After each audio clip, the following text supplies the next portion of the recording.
Breaking news.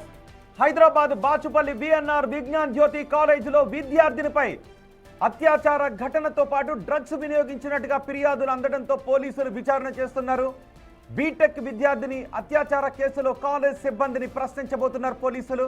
College principal కేశవరావుపై కూడా బాధితురాలు ఫిర్యాదు చేశారు. నిందితుడిని కాలేజీ సిబ్బంది రెడ్ హ్యాండెడ్గా పట్టుకున్నారన్నారు. డార్క్ నెట్ ద్వారా డ్రగ్స్ తీసుకొచ్చి తనకు బలవంతంగా చాక్లెట్ల రూపంలో ఇచ్చినట్లుగా బాధితురాలు ఫిర్యాదు చేసింది.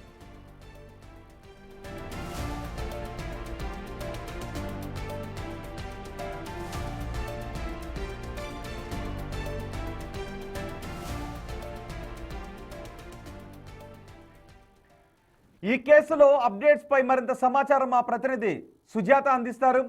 సుజాత, కాలేజీ యాజమాన్యంపై ఎటువంటి చర్యలు తీసుకోబోతున్నారు? ఎందుకంటే ఇదంతా కాలేజీ సిబ్బందికి ప్రిన్సిపాల్కి తెలిసినప్పటికీ వాళ్ళు పట్టించుకోకపోవడం వల్లే ఈ అన్యాయం జరిగింది అని బాధితురాలు అంటున్న నేపథ్యంలో కాలేజ్ సిబ్బంది ఏం చెప్తున్నారు?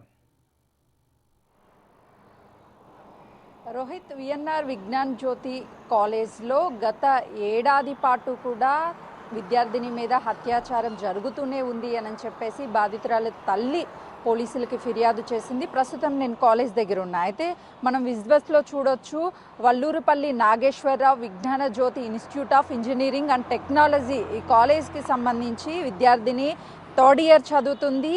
ఆ విక్టిమ్ ఎవరైతే ఉన్నారో ఆశిష్ కూడా ఇందులోనే 3వ సంవత్సరం చదువుతున్నాడు. అయితే వీళ్ళకి పరిచయం ఇన్స్టా ద్వారా ఏర్పడిందని చెప్తున్నప్పటికీ కూడా తన మీద ఇదే కాలేజ్లో చదువుతున్నటువంటి విద్యార్థిని మీద ఆశిష్ పలుమార్లు క్లాస్ రూమ్లోనే తను అత్యాచారం చేశాడు అని చెప్పేసి కంప్లైంట్లో పేర్కొంది. ఒక్కసారి విజువల్స్ చూస్తే ఈ కాలేజ్ చాలా పెద్దది. ఈ కాలేజ్కి అంటూ ఒక నేమ్ ఉంది. అయితే VNR VJIET D block room number 303లో అత్యాచారం చేశాడని ఫిర్యాదు చేసింది బాధితురాలి తల్లి. బాధితురాలు చెప్పినటువంటి వివరాల ప్రకారం పోలీసులు కూడా కేసును నమోదు చేసుకున్నారు. ప్రధానంగా ఈ కాలేజ్ మీద వస్తున్నటువంటి ఆరోపణలు ఏంటి అనంటే, తను చదువుతున్నటువంటి కాలేజ్లో తను ఉండేటువంటి క్లాస్ రూమ్లోనే ఆశిష్ పలుమార్లు అత్యాచారం చేశాడు అనని బాధితురాలు ఫిర్యాదు చేసింది అనంటే, గతంలో తన మీద అత్యాచారం చేసింది క్లాస్ రూమ్లో ఇక్కడ ఉన్నటువంటి సెక్యూరిటీ చూశారు. ఆ తర్వాత హెచ్ఓడికి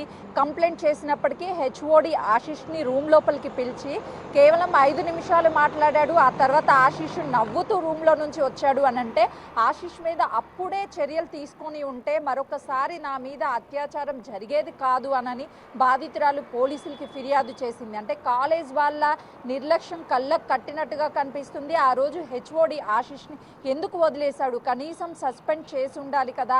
కంప్లైంట్ చేసిన తర్వాత హెచ్ఓడికి పలుమార్లు అదే రూమ్లోకి తీసుకువెళ్ళి Ashish class room door lock చేసి మరి తన మీద పలుమార్లు అత్యాచారం చేశాడని బాధితురాలు ఫిర్యాదు చేసింది. అంటే కాలేజ్ వాళ్ళ నిర్లక్ష్యం కళ్ళకు కట్టినట్టుగా కనిపిస్తుంది. ఇప్పటికే పోలీసులు ఆశిష్ని అదుపులోకి తీసుకొని రిమాండ్కి తరలించబోతున్నారు కోర్టులో ప్రొడ్యూస్ చేసిన తర్వాత.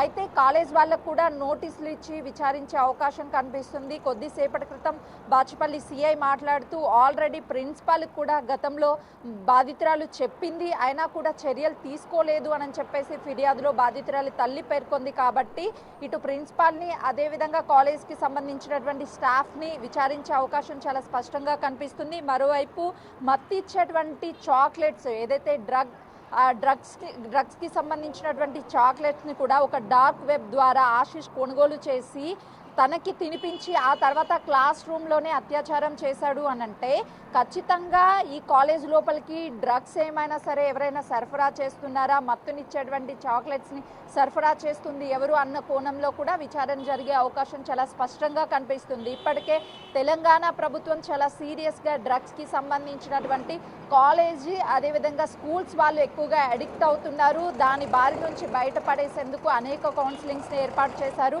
కాలేజెస్ మీద కూడా చర్యలు తీసుకుంటాము అని చెప్పేసి ఎక్కడికక్కడ హెచ్చరికలు జారీ చేస్తున్నప్పటికీ ఈ కాలేజ్ యాజమాన్యం మాత్రం, విజ్ఞాన జ్యోతి యాజమాన్యం మాత్రం నిర్లక్ష్యం వహిస్తుంది అని చెప్పేసి బాధితురాలి తల్లి ఆవేదన వ్యక్తం చేస్తుంది. అంటే గతంలో తన మీద అత్యాచారం చేసింది క్లాస్ రూమ్లో అక్కడ ఉన్నటువంటి సెక్యూరిటీ చూసినప్పుడు హెచ్ఓడి దృష్టికి ఆ విషయాన్ని తీసుకువెళ్ళినప్పుడు ఖచ్చితంగా ఆ హెచ్ఓడి కావచ్చు, కాలేజ్కి సంబంధించినటువంటి మేనేజ్మెంట్ బాధితురాలి తల్లి వరకు ఎందుకు వెళ్ళలేదు, తనకి ఎందుకు చెప్పలేదు, అప్పుడే చెప్పి ఉంటే మరొకసారి తన మీద అత్యాచారం జరగకుండా అక్కడే కట్టడి అయ్యే అవకాశం ఉంటుంది. కాబట్టి వీటన్నిటికీ ఒకవైపు డ్రగ్కి సంబంధించినటువంటి వాళ్ళకి, అదేవిధంగా పిల్లల మీద క్లాస్ రూముల్లోనే అత్యాచారం చేస్తున్నటువంటి వాళ్ళ మీద చర్యలు తీసుకోకుండా ఎందుకు ప్రోత్సహిస్తున్నారు కాలేజ్ మేనేజ్మెంట్ అని అనేక అనుమానాలు వ్యక్తమవుతున్నాయి. రెండు కోణాల్లో కూడా పోలీసులు దర్యాప్తు చేసే అవకాశం కనిపిస్తుంది.